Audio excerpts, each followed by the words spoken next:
a nuestra colega española, era yo un poco más optimista de la situación de las historiadoras en el mundo de los historiadores mexicanos. Ahora ya tengo mis dudas.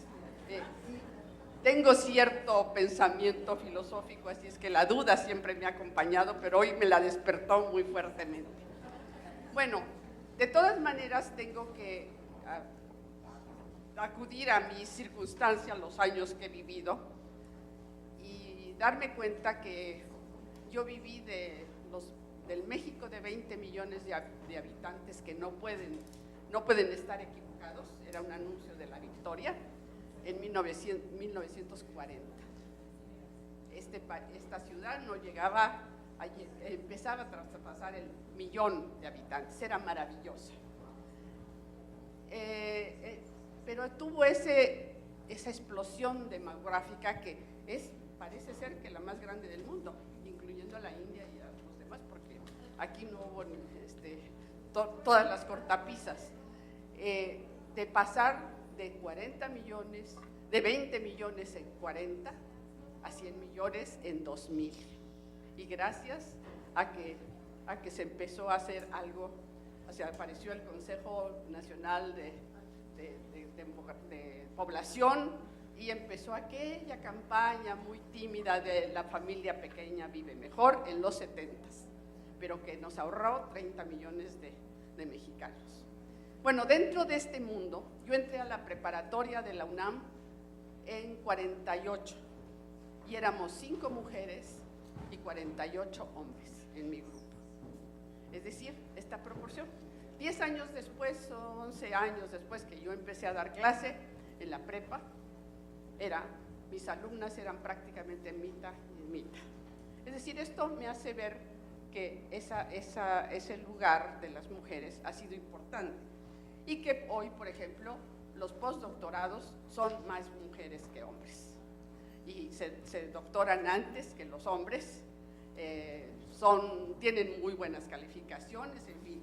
De todas maneras, esto ya lo notaba, no se refleja en otras calificaciones que le dan la razón a mi colega española. Es decir, poco a poco y no llegamos a nada. Porque, por ejemplo, en el Colegio Nacional hay ahora 2 mujeres y 35 hombres, que no representa, no le dan lugar a la importancia de la mujer en la cultura mexicana. Y después, algo más impresionante, el Premio Nacional de Ciencias y Artes, hay 34 premios contra 283 hombres. Esto es verdad. No, porque yo he estado en muchas dictaminadoras, pero realmente es muy injusto. Bueno, pasando por esto, nosotros hemos pensado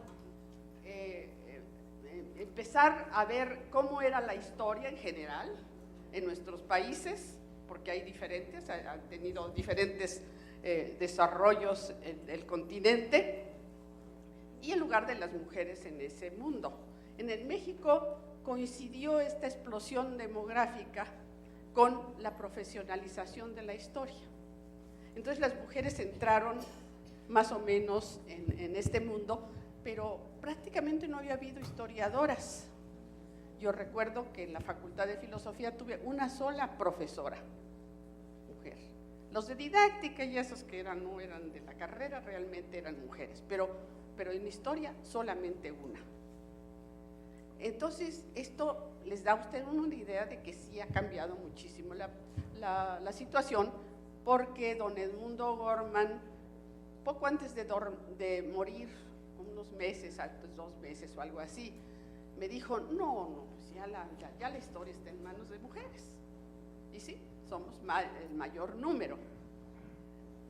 Lo que no sé qué quiera decir, porque a mí, como decía Rosaura, realmente lo que me importa es la historia y luego pues el lugar de las mujeres, pero lo importante es qué desarrollo ha tenido la historia. Entonces, ¿qué clase de historia había cuando las mujeres empezaron a irrumpir en la historia? Bueno, era una historia totalmente esa cosa que ya no existe, pero que todo mundo dice, historia oficial. Es decir, la derivada del triunfo liberal, que ya tenía un poco así quienes eran héroes y quienes eran antihéroes. Aburridísima, porque solo hablaba de cambios de gobierno y de guerras o pronunciamientos. Todo lo demás prácticamente no existía. Yo leía mi libro de Malet, que no era tan bueno, pero de historia universal, pero hablaba de la cultura y de la religión y de cosas. Aquí privilegiábamos la conquista, las matanzas, bueno, se nos olvidaba todo lo demás, los cambios, la aculturación que se dio en el siglo XVII, la creación de la cultura nueva cultura, lo que sería luego la cultura mexicana, ¿verdad? Los frailes, creo, les pusieron tapar el calzón y la camisa de manta a los indios, y en fin, decidieron qué cosas eran buenas y qué eran malas de las dos culturas. Pero creo que esa historia cambió radicalmente, no solo por lo que hicimos los mexicanos, sino por las corrientes internacionales, pero de todas maneras las mujeres entraron y ahora están en todas las ramas de la cultura, ¿verdad? Aquí hay una historiadora de mujeres, pero las otras, pues también hay, creo que también ha hecho algo de eso. Yo hice alguna vez, cuando empezaba, pues estuve después de todo en Harvard en la época del libro de Feminine Mystique y la irrupción, y me invitaban además a algunas reuniones. Pero creo que lo importante es ver cómo hoy en día las mujeres destacan en las diversas ramas del estudio de la historia. Hay hasta interesadas como yo y Alicia Hernández en la historia del ejército, cosa que a mucha gente le llama la atención, ¿no? Creo que ya no hay esos líneas que se tenían que dedicar. Claro que hay muchas gentes que se dedican a estas cosas que son, pues posiblemente requieren de cierta familiaridad con los temas, como la historia cotidiana, pero en general están en todos. Hemos favorecido mucho la historia social y la historia cultural, lo cual ha enriquecido la forma en que se enseña la historia. Yo creo que tenemos que ir pensando en términos para ver cuáles son los retos que van a tener nuestras alumnas, las jóvenes que entran ahora en la historia, y qué cambios posiblemente van a obtener, porque tienen, en fin, mucho más posibilidades que las que teníamos. A mí me tocó un mundo muy difícil. Sí hubo, todavía sufrí unas discriminaciones, como la de, buscaban un profesor de historia para la Universidad de Venezuela en Mérida, y yo fui candidata con un colega que no se había recibido de licenciatura. Yo tenía una maestría y tenía un doctorado español, prefirieron al hombre. Luego la Universidad Veracruzana buscó otro. Los dos son amigos míos muy queridos. Bueno, fueron porque uno murió, pero buscaron la Universidad Veracruzana, don Edmundo Gorman nos recomendó a un alumno y a mí, y tampoco estaba recibido, y pues se lo llevó la Universidad Veracruzana. Bueno, esas cosas me pasaron en muchos ámbitos, pero no son tan importantes, son, digamos que se tomaban por hecho eso. Pagarle menos porque les lo explicaban, bueno, porque él está casado y tiene hijos. Yo me acuerdo que le contesté a don Daniel Cosía Villegas, sí, pero me ando quedando y todavía me pagan menos. Y le hizo gracia y ya se solucionó la cosa. Pero creo que ese tipo de cosas fueron pues muy evidentes. Entonces sí se sentía que las generaciones que me precedían, que habían llegado un poco antes a la historia, pues yo salí a estudiar a España, Argentina, en fin. Entonces eso les creaba problema a mis colegas.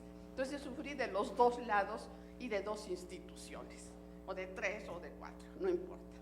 De todas maneras, creo que en general podríamos decir que sí avanzamos muchísimo dentro de la historia, que hemos podido enseñar, dar conferencias, participar en congresos, en fin, dirigir los centros de investigación. Bueno, la UNAM tuvo ya tres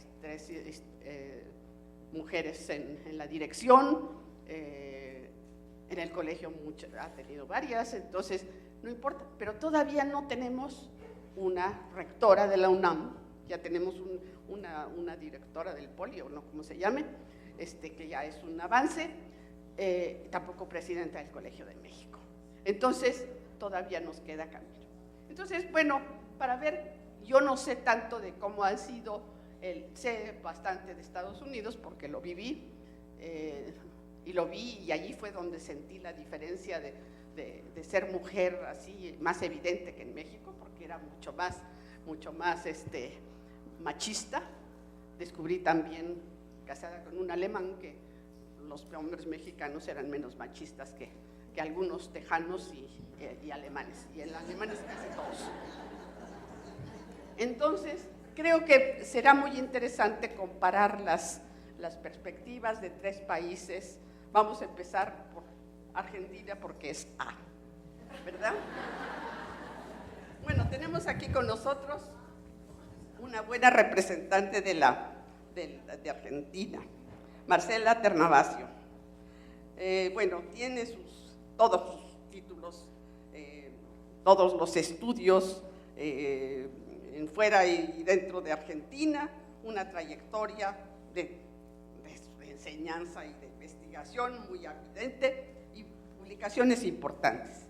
En Historia de la Argentina, 1806-1852, Gobernar la Revolución, Poderes en Disputa en el Río de la Plata, 1810-1816, ese debe ser muy apasionante. La Revolución del Voto, Política y Elecciones en Buenos Aires, 1810-1852. El Pensamiento de los Federales, volumen 3. La Correspondencia de Juan Manuel de Rosas, y un montón de artículos, como todas hechas. Tiene buenos reconocimientos: beca interna postdoctoral especial, Consejo de Investigaciones Científicas y Técnicas del CONICET, beca de la determinación de doctorados, Fundación de Estudios de Economía de Ciencias Sociales Atlantis, en Buenos Aires, 1895-98. En fin, tenemos una buena representante, así es que le voy a dar la palabra a mi amiga y colega Marcela Ternavasio. Gracias, Josefina.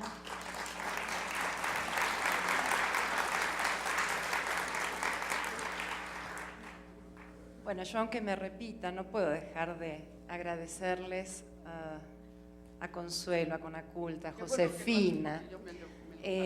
A ti también, Josefina, por considerar que puedo decir cosas interesantes para este público.